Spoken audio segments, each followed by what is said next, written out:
É com extrema alegria e satisfação que eu recebi esse convite, que muito honrou de estar aqui nessa tarde. Só abrir aqui. Saúdo a todos os colegas, cumprimento a todos. Na pessoa do presidente da associação, André, que gentilmente fez o convite e eu, com muita alegria, aceitei.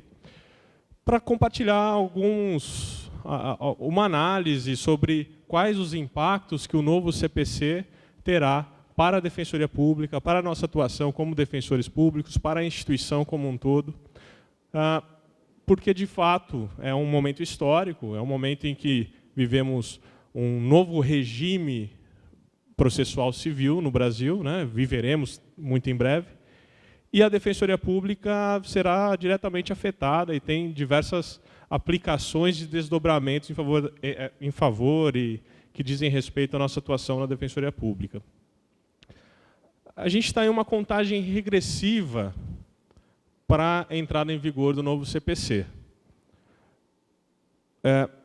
Eu não sei se todos já acompanharam, mas existe até uma divergência já doutrinária a respeito da data de início da vigência do novo CPC. Antes de falar disso, deixa eu só fazer uma justificativa aqui. Eu estou de mãos atadas, não literalmente, literalmente, perdão, em razão de um acidente esportivo, enfim, tive uma fratura, e por conta disso que eu estou esquisito, assim, tá? Não é sempre que eu sou estranho, assim, ok? Entendam bem, estou meio limitado nos movimentos, então também não me sinto tão à vontade aqui, sentado, cerceado, assim, mas em razão dessa limitação temporária, é a forma mais fácil de me comunicar aqui nessa tarde. Espero que em breve saia dessa imobilização aqui, que não decorre da minha vontade. De qualquer maneira, voltando aqui ao CPC, existe uma divergência jurisprudencial, ainda não, né? Doutrinária a respeito do início da vigência do novo CPC. Já existem autores falando que, na verdade, a data seria dia 16/3 do ano que vem, outros dizendo que é dia 17/3 do ano que vem, e outros dizendo que seria no dia 18/3 de 2016. Então, para começar, não sabemos sequer quando é exatamente a data, o início da vigência do novo CPC. Interpretações, até mesmo da vacácio aqui, já começam a gerar problemas a partir daí. Não quero começar sendo pessimista, desmotivá-los, pelo contrário. A questão é mais provocar e levantar quais são, de fato, essas questões. Por que essa dúvida, essa divergência? O novo Código de Processo ele foi publicado, teve essa redação final, depois de muito trâmite, a gente faz uma rápida relembrada nesse procedimento logo em seguida, mas apenas para ir direto a esse ponto, ele foi publicado no dia 16 de março do ano corrente. E o seu prazo de vacácio é de 1 ano. A partir daí, só para não errar os doutrinadores aqui, Guilherme Marinoni, Sérgio Arenhati, Daniel Mitidiero, falaram então que o início da vigência seria no dia 16 de março do ano que vem. Mas, na verdade, o professor Cássio Scapinella e o professor Guilherme Riso Amaral falam que, na verdade, é dia 17, sem justificar por que seria um ou outro. Mas os únicos que eu vi enfrentarem mesmo o tema e justificarem racionalmente a data de início da vigência do novo CPC foram o Fred Dier, o Nelson Neri, José Miguel Garcia Medina, que sustentam que, na verdade, é o dia 18. Porque, na verdade, o prazo de 1 ano você não conta 360 dias corridos. O prazo de 1 ano não equivale a 365 dias. Justamente porque existem anos bissextos e anos que não são bissextos e não há essa identidade. Então, o prazo de ano vence exatamente no dia de mesmo número no ano subsequente, seguinte.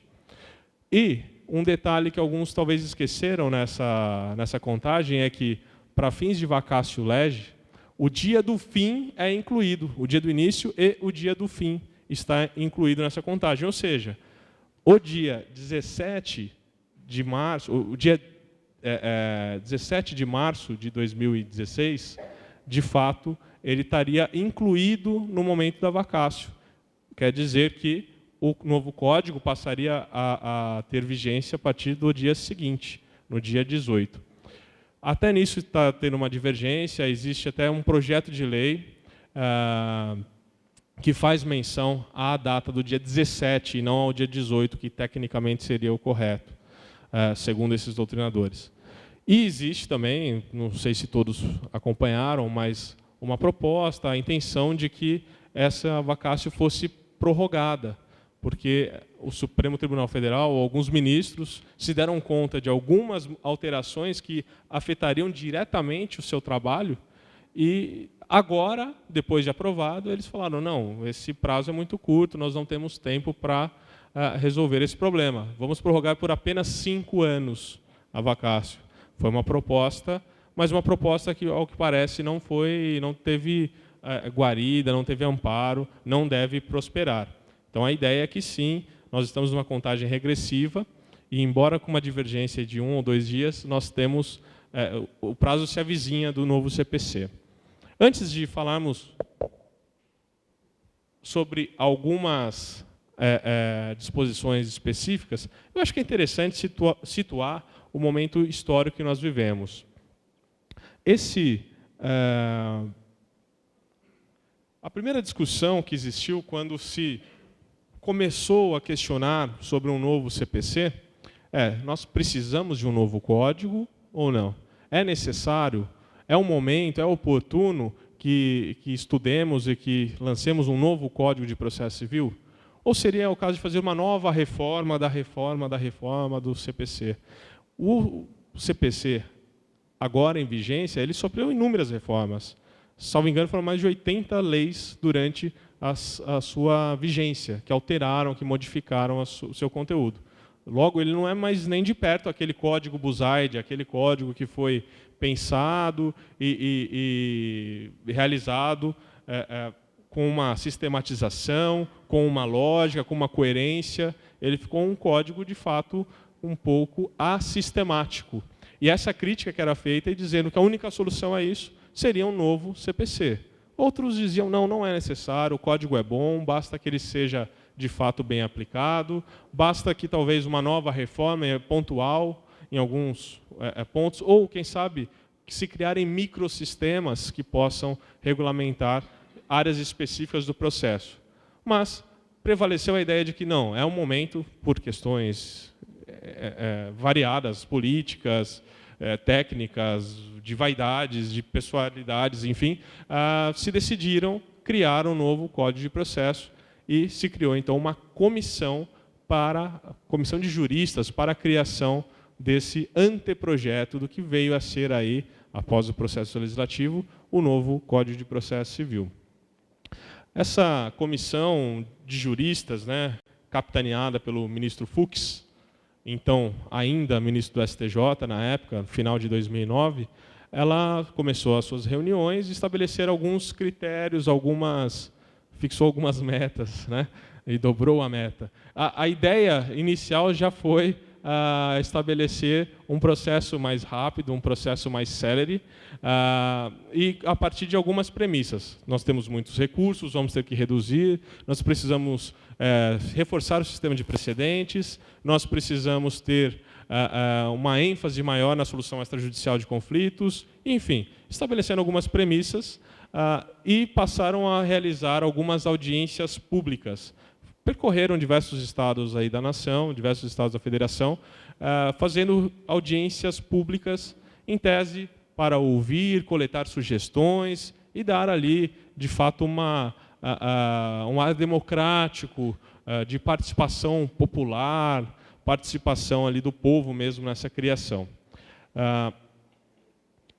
Surgiu, então, o anteprojeto, que foi encaminhado, passou pela aprovação nas 2 casas, foi aprovado um texto base, depois deixaram os destaques, que foram aprovados no final do ano passado, dezembro de 2014. Depois dessa aprovação, com todas as... E esse é um ponto importante, que pode ter repercussões sobre o que nós ainda teremos no novo CPC. Porque após essas votações, esses destaques, o texto do novo código ele passou por uma revisão de texto, gramatical, de numeração de artigos, enfim. A questão que se levanta e que se tem discutido é se essa revisão, de fato, ela foi meramente formal, foi meramente gramatical, se essa revisão ela cumpriu a sua finalidade ou se não, foi além da mera revisão e trouxe mudanças substanciais, mudanças significativas que podem aí então até trazer inconstitucionalidades no novo código, por afronta, por vícios formais, por afronta ao devido processo legislativo, porque essa revisão de conteúdo ela é meramente gramatical, formal, não pode trazer mudanças em relação ao texto que foi aprovado, evidentemente. Então, diante de algumas modificações feitas aí nos 15 minutos do segundo tempo da prorrogação, né, digamos assim, do processo legislativo, já se tem alguns questionamentos sobre a constitucionalidade ou não de algumas modificações que não condizem exatamente ao texto que teria sido aprovado pelas casas legislativas. Após isso, passou também o texto por alguns vetos, né? O principal deles seria a possibilidade de conversão da ação individual em coletiva. E aqui eu queria só destacar uma questão, que às vezes a gente, ao longo desses anos de discussão do novo CPC, nós ouvíamos várias ideias. Olha, o novo CPC terá tal coisa ou não terá tal coisa, acabou tal coisa, não tem mais tal instituto, tal recurso. E isso, às vezes, gera uma certa confusão na nossa mente, porque quem acompanha isso certinho, desde o começo, às vezes já não tem certeza se isso estava no anteprojeto, se essa ideia passou no Senado, na Câmara, na revisão, se foi vetado ou não. Isso gera algumas confusões. E um ponto que foi retirado e não está no nosso código, em razão do veto nesse momento oportuno, foi justamente essa conversão de uma ação individual em coletiva. A proposta era até do meu querido orientador, professor Kazuo Watanabe, dessa possibilidade de se escolher uma ação individual que fosse representativa de uma circunstância que pudesse atingir um número elevado de pessoas ou que tivesse ali um interesse individual, mas que representasse um interesse, no fundo, coletivo, transindividual, enfim, qualquer que seja a sua espécie, ela poderia ser convertida, essa ação individual, em uma ação coletiva. Isso foi vetado, não está no nosso código, ok? Se entendeu que a parte individual não poderia ter esse sacrifício de ter a sua demanda individual convertida em uma ação coletiva. Esse ponto, então, não vingou em razão do veto, apesar de aprovado nas casas legislativas. Eu, lendo o anteprojeto elaborado pela comissão e vendo algumas declarações dos membros dessa comissão, principalmente do ministro Fux, que a presidiu, eu cheguei a alguma conclusão sobre quais eram as finalidades que se buscava com esse novo código. Algumas eu já mencionei, né, agora há pouco. É a busca pela celeridade, é uma busca por uma justiça mais ágil. O objetivo era esse. Se foi alcançado ou não, são outros 500, são outras discussões. Mas o objetivo declarado era isso: acabar com a lentidão do Poder Judiciário, tornar o processo mais ágil, mais efetivo, mais rápido, mais célere. E como fazer isso? Reduzindo o número de recursos, se estimulando meios extrajudiciais de solução de conflito. E mais do que isso, o ministro Fux, eu brinco que ele foi bastante pretensioso com as suas declarações a respeito do novo código. Porque, além de dizer isso, que seria combate à morosidade, o formalismo exagerado, ele termina o texto que ele faz de apresentação do anteprojeto com a seguinte frase: que Deus permita nos propiciar, com esse novo código, a felicidade que o povo brasileiro merece. Então, a pretensão dele foi, no mínimo, bastante, como que eu posso dizer, ele acredita que com o novo código o povo brasileiro se tornará feliz. Eu, sinceramente, não vejo como essa pretensão poderia ser alcançada. Com um novo código, imediatamente, então, a partir do dia 17 ou 18, não sei, avise o povo brasileiro para saber quando que eles devem ficar felizes. A partir desse momento, então, se alcançou essa finalidade. E, além disso, ele também deu uma declaração dizendo que, com o novo CPC, nós poderemos saber o dia de amanhã. Olha só, a clarividência. O povo brasileiro vai se tornar imediatamente feliz e clarividente. Nós vamos poder saber o que vai acontecer no dia de amanhã. Essas foram declarações dele. Claro que eu falo em tom jocoso, porque acredito que, nesse momento, os discursos um pouco demagógicos, um pouco políticos ali para demonstrar a importância do momento, às vezes um pouco simbólico até. Mas a ideia dessa clarividência, que eu brinco, desse saber o dia de amanhã, está relacionado a uma maior segurança jurídica, ao sistema de precedentes que permitiria, de uma certa maneira, ter uma previsibilidade dos rumos das decisões judiciais, da jurisprudência, enfim, que deveria ser seguida. Essa busca da celeridade não é de hoje, é algo que é secular e não é somente um problema brasileiro, embora aqui, de fato, o problema seja bastante grave. O problema da morosidade do Poder Judiciário, ela é de longa data. E o que, às vezes, se confunde um pouco, e aqui é só fazendo uma crítica mesmo, uma análise crítica desse fenômeno, é que, às vezes, se entende que o processo bom é aquele processo instantâneo, é o processo muito rápido. E, às vezes, se dá uma ênfase muito grande nessa questão do tempo, da velocidade, tem que ser rápido, tem que decidir já, né? Colocam-se metas e números, e quanto maior a produtividade, melhor é o juiz. Enfim, e, às vezes, acabamos tendo uma justiça de massa, uma justiça que, às vezes, até é rápida, mas é injusta. Um poder judiciário que, às vezes, sentencia rápido, mas sentencia mal. E depois temos outros meios que lançar mão de outros meios para corrigir esses problemas, como a flexibilização da coisa julgada, por exemplo. Você dá uma ênfase muito grande na velocidade, na rapidez, e depois você tem que perder em segurança por outro lado. Tem que se buscar um equilíbrio. O que deve se combater é o tempo patológico, é aquele tempo que desnecessário para que o processo chegue a uma decisão justa.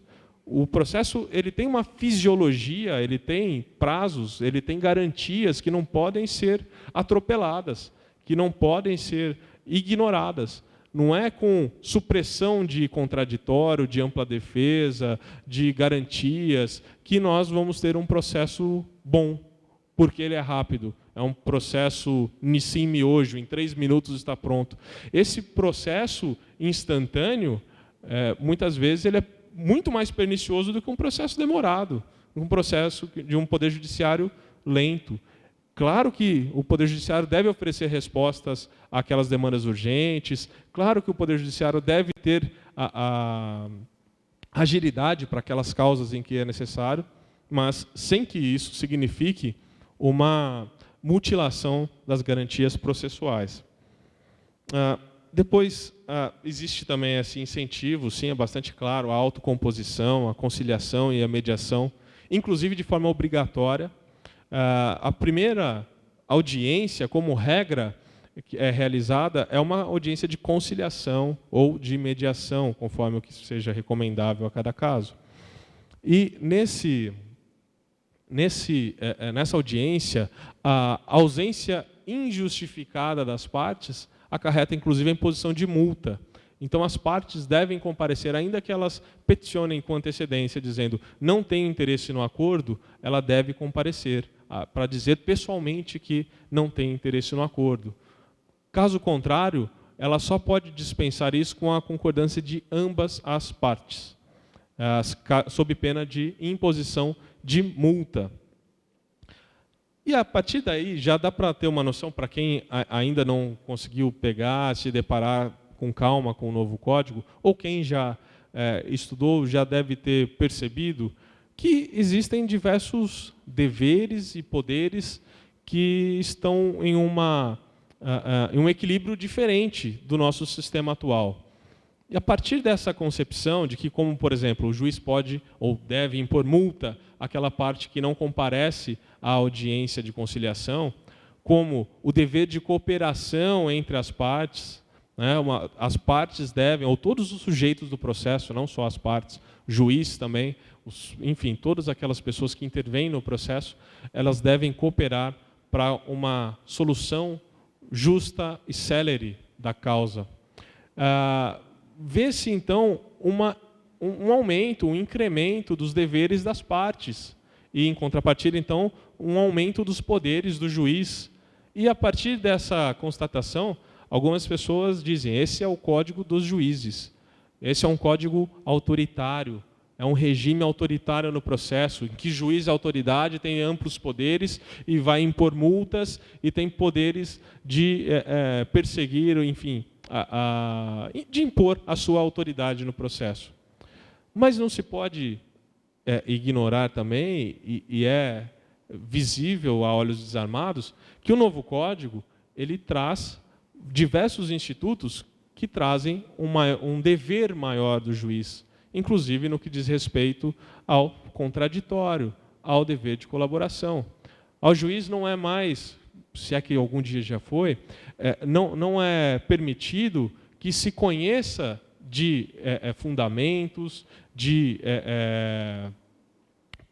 pedidos que não tenham sido previamente colocados sob o contraditório. Mesmo nas questões cognoscíveis de ofício, naquelas questões que o juiz pode conhecer expressamente, tem autorização para conhecer de ofício, ele deve antes consultar as partes, ele deve antes ouvir as partes. Isso já se defende hoje, né? Sem necessidade de uma alteração legislativa, de que o princípio do contraditório substancial, esse dever de diálogo, o juiz, de fato, ele deve proceder às partes. Ele pode reconhecer de ofício a prescrição, como a lei o autoriza? Claro que pode, mas conhecer de ofício é diferente de conhecer sem contraditório. Conhecer de ofício é sem provocação. Ele pode, sem que ninguém tenha levantado a questão, decidir. Mas, antes disso, ele deve, digam as partes sobre eventual caracterização da prescrição. E esse não é um contraditório inútil, é um contraditório que ele se justifica, porque as partes que vão ser atingidas por essa decisão, elas têm o direito de influenciar na decisão e podem, inclusive, demover o juiz daquela ideia inicial que ele tinha. Diante do que está no processo, ele acreditava que havia prescrição. E se ele, incauto, fosse e decidisse julgar, reconhecer, acolher a prescrição, ele não saberia, por exemplo, que a parte tinha alguma causa interruptiva, suspensiva da prescrição que não estava nos autos. Um protesto, por exemplo, enfim. Esse contraditório, então, ele é útil, ele é qualificado. E é por isso que o juiz também tem esse dever de cooperar com as partes na solução do litígio. O magistrado tem um dever de fundamentação muito maior, e esse ponto eu achei fantástico. Tem um artigo do Código de Processo Civil que diz o seguinte: não será considerada fundamentada a decisão que, faz mera referência a texto de lei, faz mera referência à súmula, deixa de aplicar a súmula, mas não justifica por quê. Em outras palavras, é isso que ele diz. Quantos aqui já não estão cansados de ver decisões dizendo indefiro por falta de fundamento legal? Ou defiro porque presentes os requisitos do 273, ou indefiro porque presentes os requisitos do 273, por exemplo. Ou qualquer outro. Não conheço do recurso porque não atendeu as condições de admissibilidade. Qual condição de admissibilidade? Tempestividade, preparo, o que é? Explica, fundamente. Uma decisão sem enfrentar todas as teses levantadas pelas partes é considerada, no regime do novo CPC, uma decisão não fundamentada. Olha só a gravidade disso e a consequência que isso tem, né? Se discute se esse dispositivo ele vai ou não ser aplicável, por exemplo, ao processo penal. Os colegas que militam no processo penal aí também vão ter algumas consequências dessa nova ordem processual, inclusive no que diz respeito aos recursos especial, extraordinário, que passam a ser regulamentados pelo novo CPC, não mais pela lei que trata dos recursos especial e extraordinário no momento. Essa autonomia que se dá às partes também ela é encontrada na possibilidade do negócio jurídico processual, uma novidade no nosso ordenamento, né? De forma muito semelhante ao que ocorre na arbitragem, o novo CPC permitirá que as partes possam entabular um negócio jurídico processual. Não é muito claro quais são os limites dessa liberdade negocial dentro do processo, mas dispor sobre regras de procedimento, de ônus da prova, é possível se fazer, então, um negócio jurídico a respeito de normas processuais, não apenas do direito material. É possível dispor sobre as normas do processo que vão reger aquele processo específico.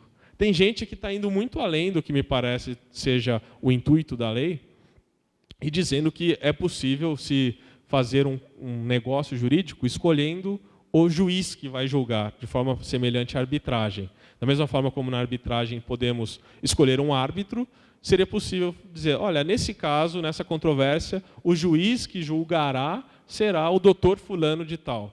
Não me parece que tenha essa magnitude, a possibilidade de um negócio jurídico processual. Mesmo porque não se pode passar por cima de garantias constitucionais como do juiz natural.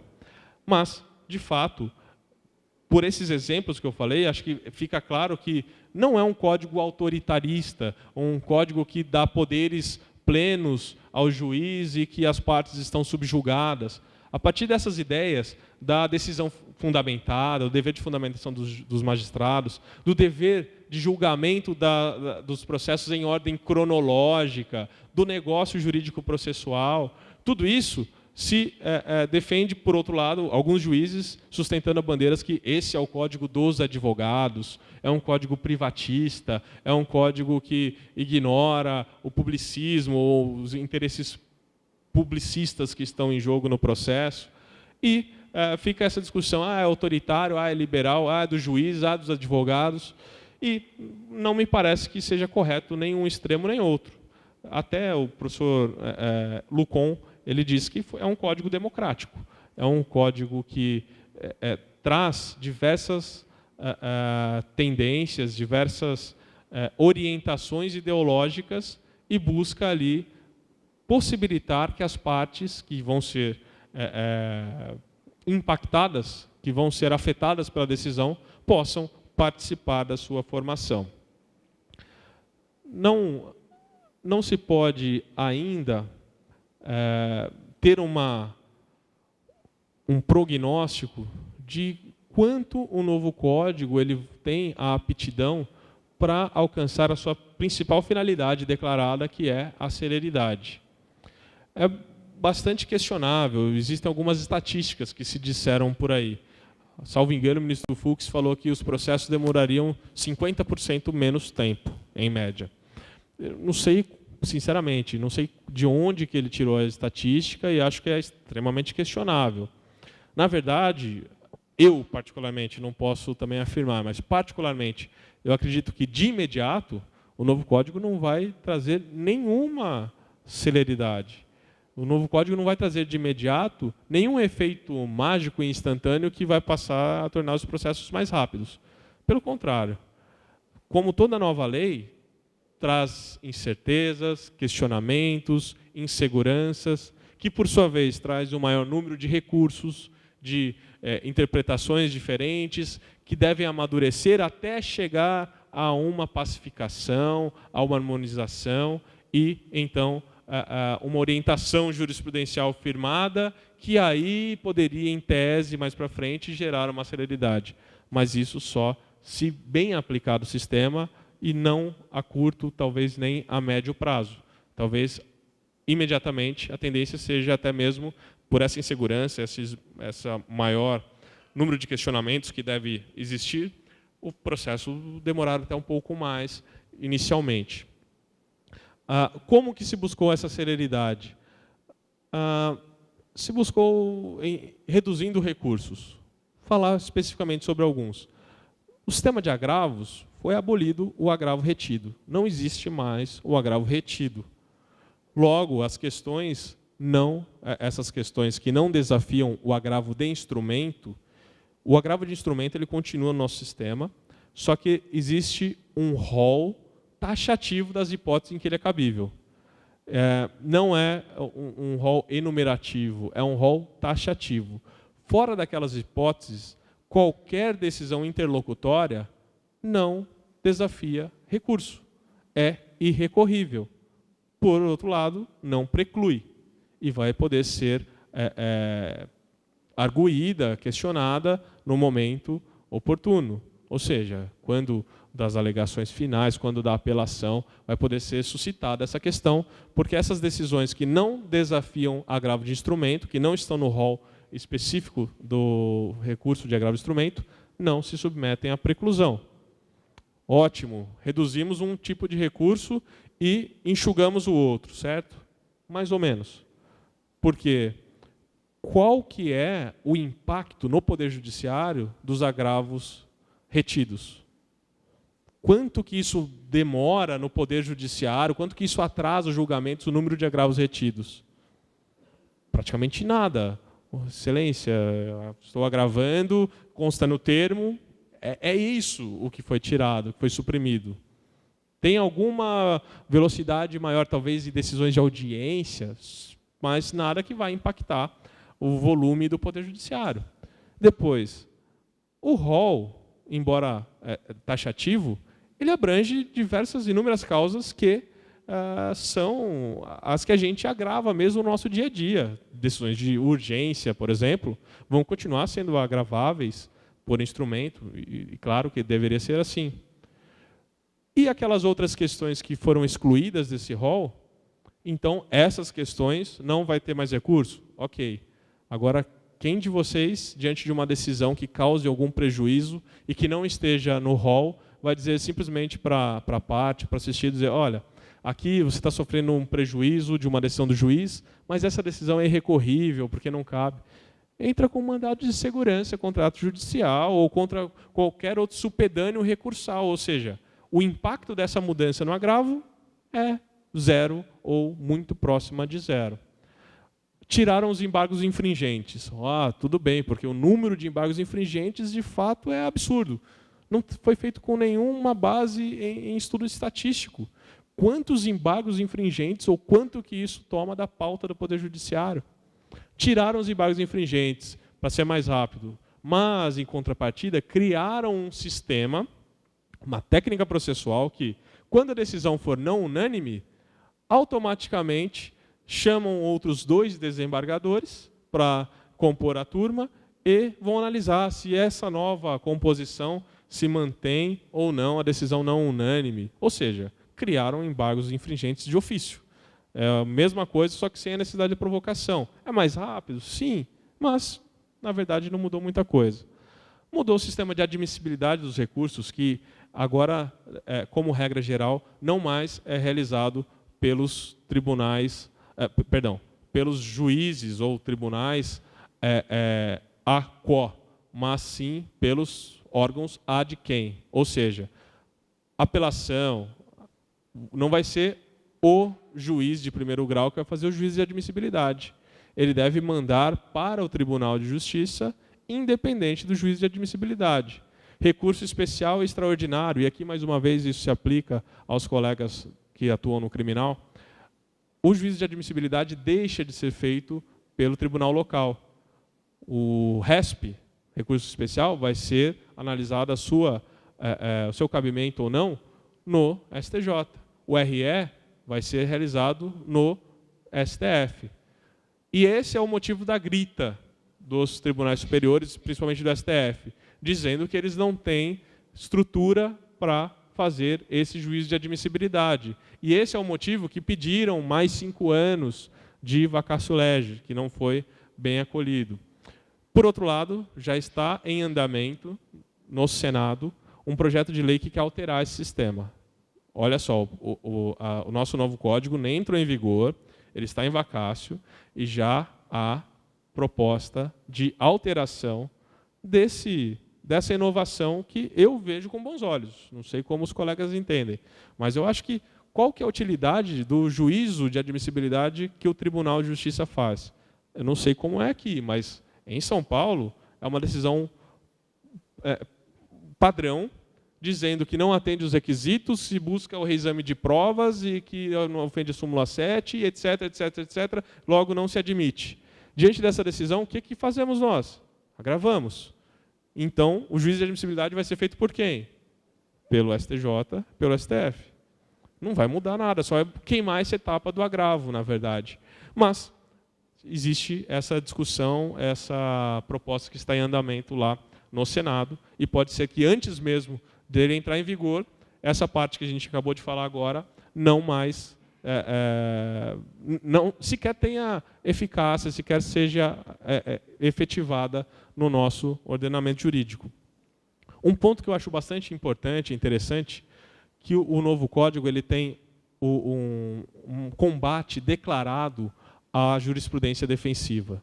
Não sei se todos os colegas estão familiarizados com o termo, mas jurisprudência defensiva é esse fenômeno que a gente encontra na jurisprudência de um exame muito criterioso, ou um exame formalista, exagerado, dos critérios de admissibilidade dos recursos, principalmente para os tribunais superiores.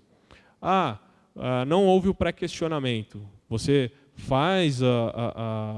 coloca desde sempre no processo aquela questão constitucional, aquela questão da lei federal, há enfrentamento da tese, você embarga de declaração e o embargo não é conhecido, aí o STJ vem e fala não é admitido o pré-questionamento implícito, não houve enfrentamento da tese, ou questões ainda piores. O carimbo de recebimento está borrado, o protocolo faltou uma determinada peça, ou a assinatura é divergente, foi, no caso de advogados, é um advogado que assinou a peça física, mas a assinatura digital, eletrônica, é de outro advogado. Essas questões de formalismos, de minúcias, que a gente vê todo dia aí no STJ, no STF, são nitidamente combatidas no novo CPC. É claro o propósito deles de acabarem com essa prática. Porque dizem, as questões formais devem ser relevadas pelo conhecimento do recurso. É possível se juntar peças que ficaram faltando posteriormente. Não deve deixar de ser conhecido por alguma imprecisão, uma incorreção na guia de recolhimento, enfim. Há um propósito declarado, uma guerra do novo Código contra essa jurisprudência defensiva. Mas a gente sabe também que quem vai aplicar isso em última análise vai ser o STF, o STJ. Não sabemos se isso de fato vai ter frutos ou não. Teve um ministro do STJ que, nas jornadas de direito processual, que acontecem todos os anos, ele foi até as jornadas e disse expressamente a seguinte frase: vocês podem aprovar o código do jeito que vocês quiserem, porque, ao final das contas, somos nós que vamos dar a sua aplicação. Coloca lá, julgamento, dever de fundamentação, pode pôr. Ordem cronológica, tudo bem. A gente que vai dar a interpretação mesmo. E, o que é bastante sintomático aí de uma preocupação legítima de se essas inovações vão ter o efeito esperado ou não. Mas eu fico entusiasmado com a existência de artigos da lei que combatam expressamente essa prática perniciosa no sistema de vedar acesso à justiça, acesso aos órgãos, aos tribunais superiores, por questões formalistas e de sua menos importância.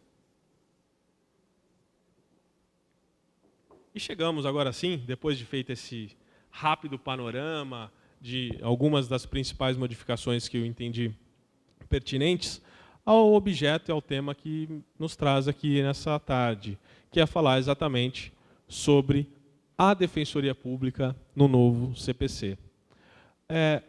Eu brinquei no seminário da ANADEP que nós temos finalmente um código para chamar de nosso. Né? Finalmente, a Defensoria Pública passou a existir no sistema processual civil brasileiro. Ah, mas não existem hoje leis que tratam da Defensoria Pública, prerrogativas da Defensoria? Claro que existem. A Defensoria Pública não existe no CPC atual? Existe. Eu fiz um levantamento sobre os artigos no Código em vigor que mencionam a Defensoria Pública ou o Defensor Público. São três artigos no atual CPC. Não sei se alguém já tinha feito essa pesquisa e tinha percebido isso, mas geralmente quando a gente se vale de algum termo do atual CPC, está falando de advogado dativo, ou está falando de advogado, ou a gente tem que fazer uma interpretação sistemática com a nossa lei orgânica, e, enfim. Mas ele fala expressamente em três oportunidades. Falando no artigo 585, inciso 2, que o título executivo é instrumento de uma transação referendado pela Defensoria Pública, ou seja, se há um acordo homologado pelo defensor, isso é um título executivo. Tá? Esse é um artigo, de certa maneira, que diz respeito à nossa prerrogativa. Depois, a vedação de o defensor público arrematar em asta pública. Importantíssimo, né, para a defensoria, para a instituição, dizer que o defensor público não pode arrematar em asta pública. E depois, falando que no inventário, separação, divórcio extrajudicial, a escritura depende da assinatura dos advogados das partes ou defensor público. É isso. É essa a previsão legislativa atual. O nosso panorama hoje no CPC atual é esse, não mais do que isso. No mais, nos encaixamos nas nomenclaturas de advogado, advogado dativo, Ministério Público, talvez, em algumas questões, como curador especial. O novo CPC, ele vai muito além disso. Ele tem uma preocupação terminológica de sempre que ele coloca advogado, ele diferencia, ou defensor público. Sempre que ele coloca membro do Ministério Público ou da Defensoria Pública. Ele tem esse cuidado terminológico de sempre reafirmar, em todos os artigos ao longo do seu texto, essa diferenciação que está na Constituição.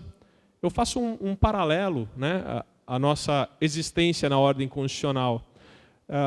A nossa certidão de nascimento como instituição, na Constituição, está com o texto de 88. Nascemos para a ordem constitucional em 88. Nós ganhamos, talvez, alguma autonomia, não. Ganhamos autonomia, ganhamos algum reconhecimento maior com a emenda 45. E, mais recentemente, pode-se dizer que uma equiparação às demais carreiras jurídicas com a emenda 80. Né? O novo CPC, no atual CPC, a gente pode, a um só tempo, enxergar a nossa certidão de nascimento, a emancipação e, em muitos pontos, a equiparação também à Defensoria Pública nesse novo diploma, em um só momento. Não foi fracionado como aconteceu aqui na ordem constitucional. Por quê?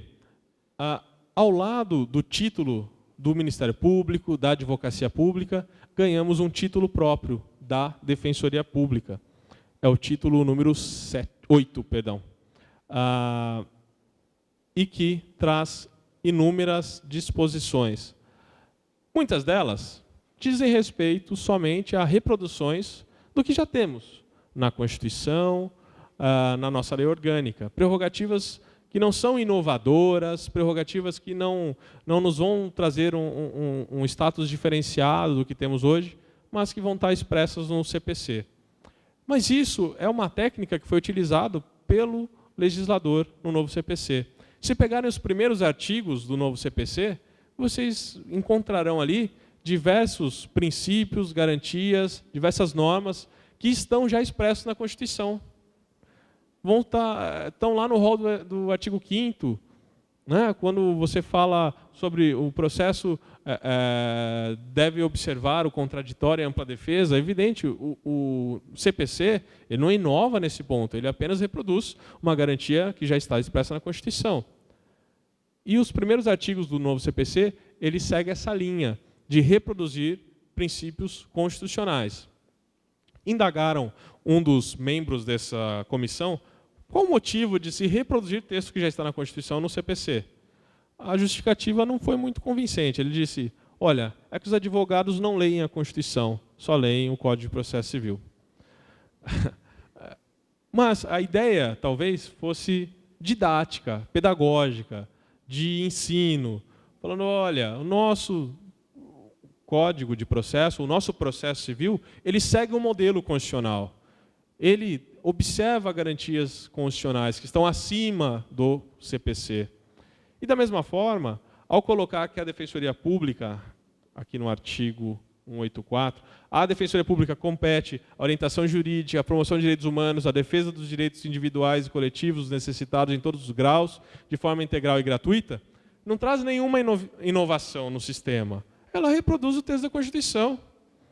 Mas isso não deixa de ser vantajoso em um certo aspecto pedagógico, em um certo aspecto didático.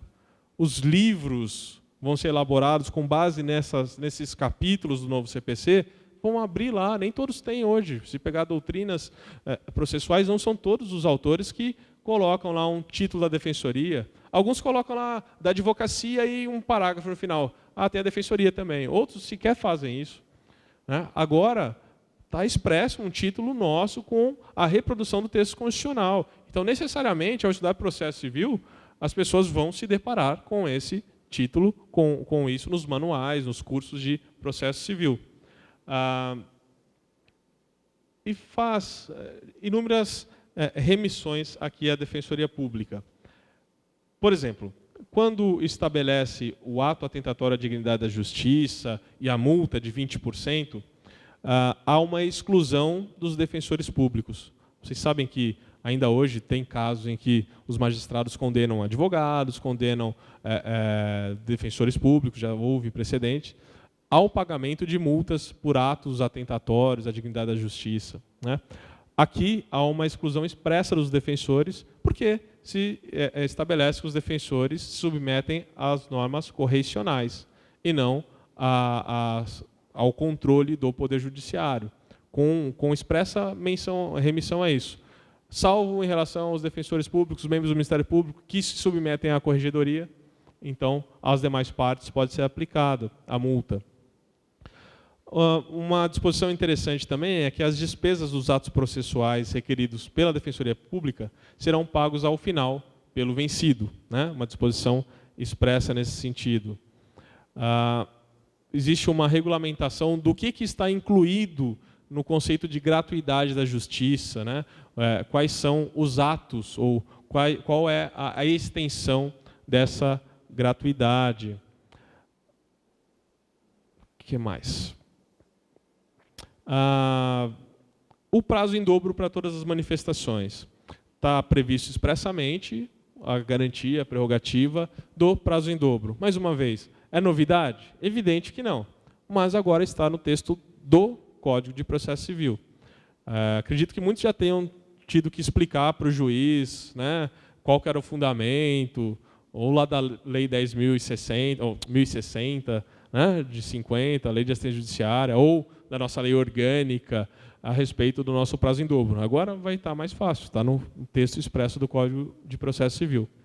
E lembrando de um detalhe, os prazos processuais com o novo Código passam a ser contados em dias úteis. Esqueçam toda aquela forma de contagem de prazos processuais que aprendemos e que fazemos. Os prazos processuais serão contados em dias úteis. Há também uma padronização dos prazos de recurso. Como regra, os recursos passam a ter prazo de 15 dias. Apelação, 15 dias. Agravo, 15 dias. Recurso especial, 15 dias. Recurso extraordinário, 15 dias. Exceção aos embargos de declaração. Não me lembro se tem algum outro, mas esses demais que eu falei são todos prazos de 15 dias. 15 dias úteis. E, no nosso caso, 30 dias úteis. Dependendo do mês, dá 2 meses. Né? E aí eu já começo a me perguntar, será que vai ter celeridade mesmo? Será que, com essas medidas, nós tendo prazo de 30 dias úteis, Em regra, um mês tem 20 dias úteis, né? Nós tendo um prazo a nós fixado de 30 dias úteis para fazer um agravo, para fazer uma apelação. Se nós quisermos fazer com que o processo demore, nós temos a carta na manga, né? Na manga não é muito bom. Mas, lembrando também de algumas observações quanto ao prazo, já que estamos falando sobre isso. O prazo começa da data da intimação do defensor, intimação pessoal. E esse prazo em dobro também foi estendido expressamente às entidades que prestam assistência judiciária mediante convênio com a Defensoria Pública ou não. Também, sinceramente, desconheço qual que é a realidade aqui do Estado, se tem algum tipo de convênio, se tem, acredito que tenha centros jurídicos, né, das faculdades, que também prestem algum tipo de assistência, né, a esses centros acadêmicos, jurídicos, também é expressamente aplicado esse prazo em dobro, por aplicação expressa do novo CPC. Há também uma observação quanto ao prazo que é bastante peculiar, bastante importante. Tem um dispositivo que impõe o início do prazo ou uma presunção de ciência de todas as decisões do processo com a retirada do processo do cartório. Ou seja, se você vai até o cartório, faz uma carga daquele processo, há uma ciência ficta de todas as decisões daquele processo. Então, isso é um ponto bastante preocupante, que teremos que ter bastante critério e cuidado. Ao fazer carga de um processo, automaticamente tomamos ciência de todas as decisões que estão nele, né? E, a partir daí, começa, então, o decurso do prazo. Atenção para essa regrinha que pode criar problemas. Além disso, tem dispositivo dizendo que o ônus da impugnação específica não se aplica ao defensor público. O dever de intimar testemunhas passa a ser do advogado, né? A não ser que ele faça o requerimento para que haja essa intimação, cabe a ele fazer essa intimação das testemunhas. Mas a nós não é aplicado esse dever, ok? Somos excepcionados desse dever de intimar a testemunha. A intimação para o cumprimento de sentença, até hoje ainda é discutido, né? Quando o assistido que está sendo executado aqui, que está sendo cobrado o cumprimento da sentença, ele deve ser intimado, ou deve ser enviado a ele uma carta com aviso de recebimento, quando ele é assistido da Defensoria Pública. Porque quando ele tem advogado particular, é o advogado que é intimado por meio de imprensa. No novo procedimento do cumprimento de sentença, há a necessidade de intimação, né, por carta com aviso de recebimento, intimação postal, né, portanto, do assistido. Não basta somente a intimação do defensor público, que também era uma briga antiga da instituição. As ações possessórias que envolvam um grande número de pessoas, de hipossuficientes, nesses casos também há uma intervenção necessária da Defensoria Pública, né? E acho que já foi até objeto de exposição, não sei se foi ontem ou ainda hoje, a questão do custos vulneráveis, né? Então também é mais ou menos nesse sentido. Se há um conflito possessório em que envolva um grande número de pessoas, aquelas pessoas de pessoas hipossuficientes, é necessária a intervenção da Defensoria Pública nesse processo, reafirmando aí esse papel do defensor de fazer a defesa de interesses coletivos, transindividuais de pessoas hipossuficientes. Duas outras normas que eu pensei, dentre outras inúmeras que poderíamos falar, mas já caminhando para o final aqui, seria, que não é novidade, né, a possibilidade do defensor público homologar uma transação, e isso vale como título executivo, está repetido no nosso sistema atual. E, por fim, o depósito de 5% necessário para a ação rescisória também não se aplica àquela parte assistida pelo defensor público, pela Defensoria Pública. São inúmeras as regras, as normas que fazem referência expressa à defensoria, que fazem referência expressa à figura do defensor público, diferenciando do papel do advogado público. O nosso título é separado, assim como também refletindo e se amoldando à nova realidade constitucional, que separou, a partir da emenda 80, né, a defensoria da advocacia pública e privada, com o seu papel. E o novo código ele vem, então, se amoldar a essa realidade e trazer algumas inovações pertinentes, algumas inovações boas, que eu vejo com muitos bons olhos, que eu acredito que, institucionalmente, é um avanço muito grande.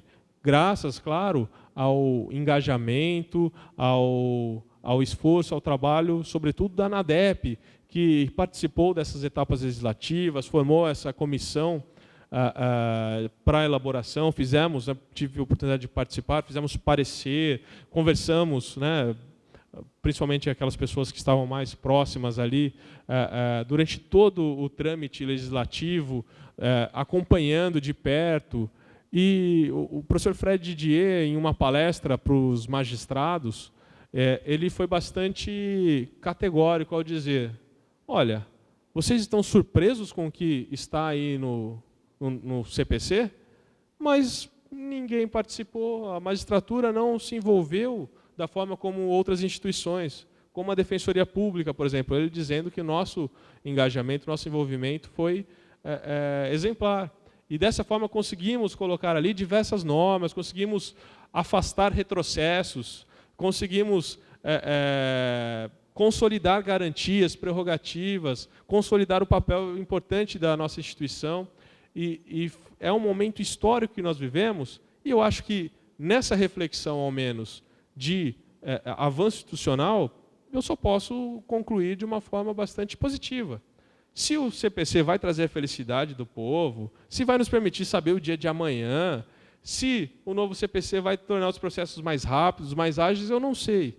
Mas uma coisa eu tenho certeza, institucionalmente, ou para a Defensoria Pública, é um grande avanço, e nós temos muito o que comemorar. Claro que temos muito o que discutir, e para isso estamos à disposição. Ok? Agradeço imensamente a oportunidade de estar aqui e fico à disposição aí de qualquer questionamento. Obrigado.